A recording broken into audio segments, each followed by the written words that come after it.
Welcome back to Suresh Chidambaram career guidance channel. நம்ம சேனலில் முதல்ல பார்க்குறதா இருந்தால் சப்ஸ்கிரைப் பண்ணிக்கோங்க, பிடிச்சிருந்தால் அதில் லைக் போடுங்க, ஃப்ரெண்ட்ஸுக்கு ஷேர் பண்ணி விடுங்க.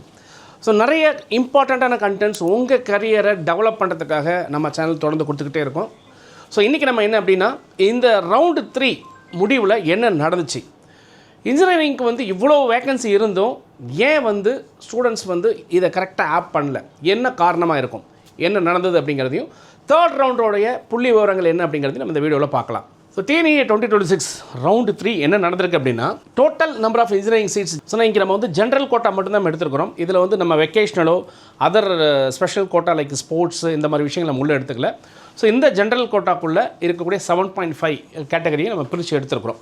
ஸோ டோட்டல் சீட்ஸ் அப்படின்னு பார்க்கும்போது 1,81,436 சீட் இன்ஜினியரிங்கில் இந்த வருஷம் ஒதுக்கப்பட்டிருக்கு. இதில் ரவுண்டு 1 அப்படின்னு பார்க்கும்பொழுது 24,674 சீட் ஃபில் ஆகியிருந்ததுங்க. ரவுண்டு 2 அப்படின்னு பார்க்கும்போது 49,984. நிறைய பேர் நிறைய போகும்னு நினச்சாலும் கூட எல்லாருக்கும் மிகப்பெரிய ஒரு ஏமாற்றத்தை, குறிப்பாக காலேஜ் சைடில் மிகப்பெரிய ஒரு ஏமாற்றத்தை இது கொடுத்தது. இதுக்கான காரணம் என்ன அப்படின்னு பார்த்தா, நிறைய டீம்டு யூனிவர்சிட்டிஸில் ஸ்டூடெண்ட்ஸ் மூவ் ஆகியிருக்கிறாங்க அப்படிங்கிற விஷயம் நமக்கு தெரிய வருது.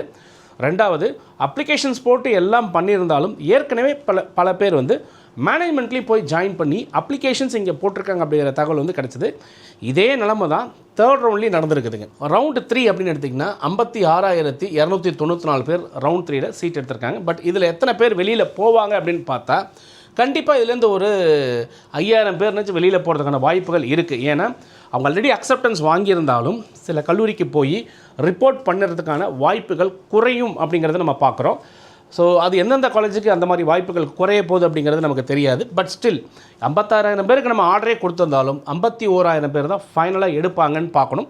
இந்த டேட்டா நமக்கு எப்போ தெரிய வரும் அப்படின்னா 31ஆம் தேதி இதனுடைய கிளியர் கட் டேட்டா தெரியும். இது ஜஸ்ட் ஒரு ப்ராபபிலிட்டி, நம்மளுடைய எக்ஸ்பீரியன்ஸில் நம்ம சொல்கிறோம்.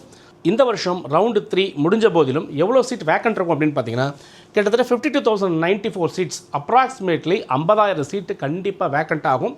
இதனால் என்ன நடக்க போகுது அப்படின்னா, சப்ளிமெண்ட்ரி கவுன்சிலிங் வரக்கூடிய ஸ்டூடெண்ட்ஸுக்கு மேபி இன்னொரு சாய்ஸ் அந்த 50,000 சீட் வேக்கண்ட்டில் போட்டு எடுக்கிறதுக்கான ஒரு வாய்ப்பு இருக்குது அப்படிங்கிறத சப்ளிமெண்ட்ரிக்கு அப்ளை பண்ணுற ஸ்டூடெண்ட்ஸுக்கான ஒரு இன்புட்டாக நான் கொடுக்குறேன்.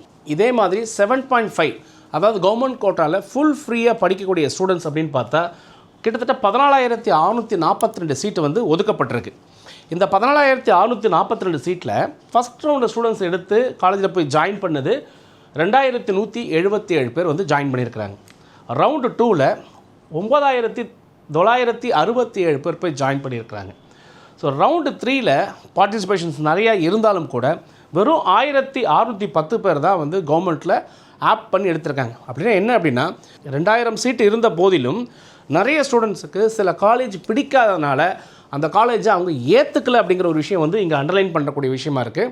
ஃப்ரீ சீட்டே கொடுத்துருந்தாலும் கவர்மெண்ட்டே ஃபீஸ் கட்டினாலும் மாணவர்கள் விருப்பப்பட்டு சில கல்லூரியை எடுக்கலை அப்படிங்கிறது நமக்கு தெரியுது. அதில் என்ன ஆயிருக்கு அப்படின்னா, இன்னமும் ஃப்ரீ சீட்லேயே 888 சீட்டு வேக்கண்ட் இருக்குது அப்படிங்கிறது தான். கிட்டத்தட்ட இது ஒரு 2 காலேஜோடைய அட்மிஷன்ஸ். ஒரு சின்ன காலேஜாக இருந்ததுன்னா குறைஞ்சபட்சம் ஒரு 400 சீட்டு 350 சீட் வச்சுருப்பாங்க. அப்படின்னா 2 காலேஜ் ஃபில் ஆகலை, கவர்மெண்ட் ஃப்ரீயாக இருந்தாலும் ஃபில் ஆகலை அப்படிங்கிற ஒரு விஷயம் நமக்கு இங்கே தெரிய வருது.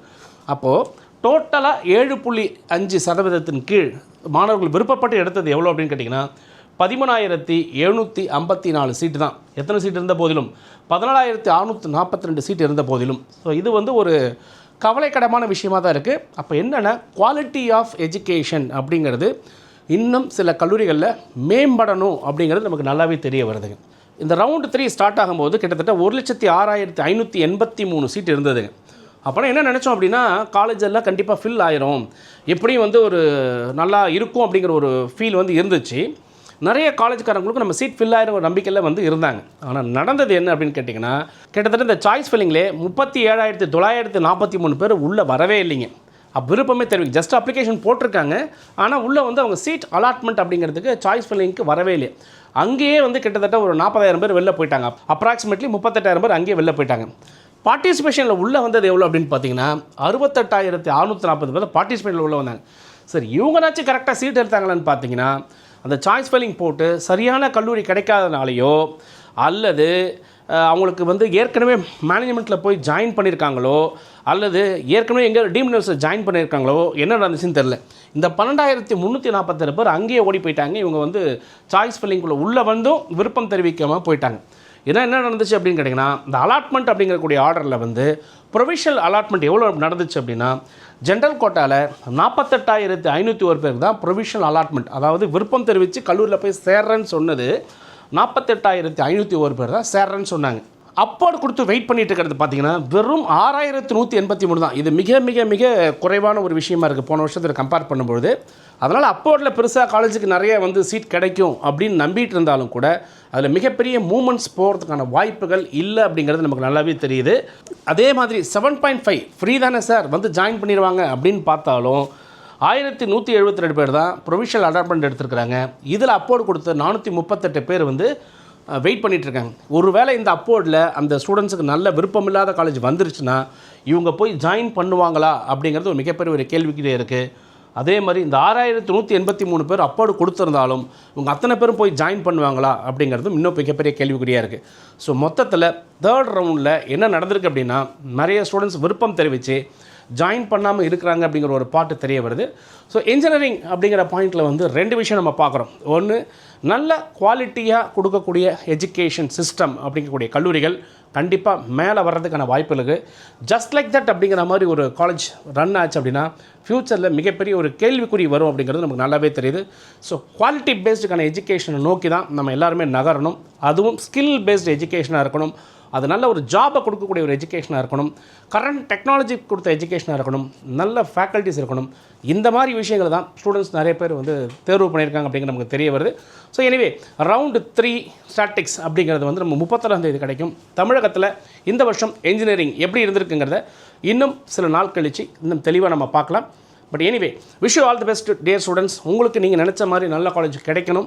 கிடைச்ச மாதிரி நீங்கள் போய் ஜாயின் பண்ணணும். ஜாயின் பண்ணி படிக்கும்போது உங்களுக்கு என்ன டிஃபிகல்ட்ஸ் இருந்தாலும் கரியர் கைடன்ஸ் சுரேஷ் சீதாராமன் சேனலை பார்க்க மறக்காதீங்க. ஏன்னா உங்கள் கரியரை ஃபிக்ஸ் பண்ணி உங்களுக்கு அடுத்த லெவல் கொண்டு போகிறதுக்கு நம்ம சேனல் கண்டிப்பாக உங்களுக்கு ஹெல்ப் பண்ணும். Wish you all the best. தொடர்ந்து பேசுவோம், இணைந்திருங்கள். உங்களுடன் சுரேஷ், இணையத்திலும் உங்கள் இதயத்திலும். வணக்கம்.